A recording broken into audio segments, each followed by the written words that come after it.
کیا آپ نے کبھی سوچا ہے کہ ایمان کی خاطر سب کچھ چھوڑ دینا کیسا ہوتا ہے؟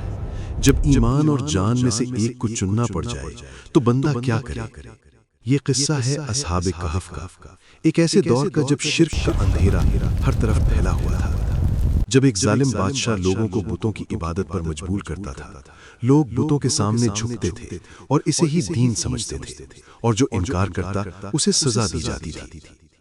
انہی حالات میں چند نوجوان کھڑے ہوئے، ان کے دل ایمان کی روشنی سے بھر چکے تھے۔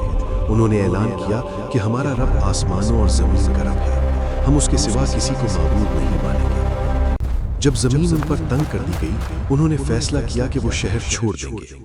وہ شہر سے نکلے خاموشی سے، ان کے ساتھ ایک وفادار کتا بھی تھا۔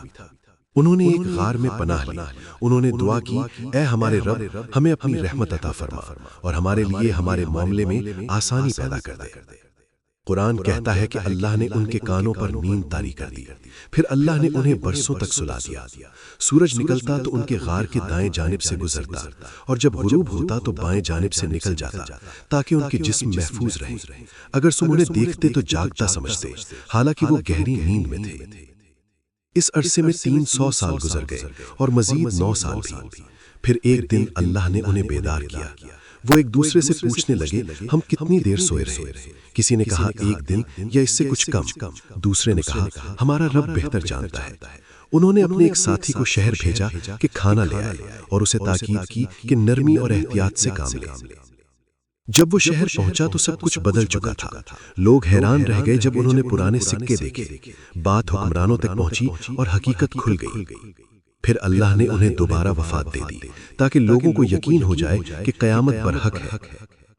قرآن بتاتا ہے کہ وہ اپنے غار میں 300 سال رہے اور 9 کا اضافہ بھی کیا گیا، اور لوگوں نے ان کی تعداد کے بارے میں اختلاف کیا۔ اللہ نے واضح فرما دیا کہ ان کی گنتی کا صحیح علم اسی کے پاس ہے۔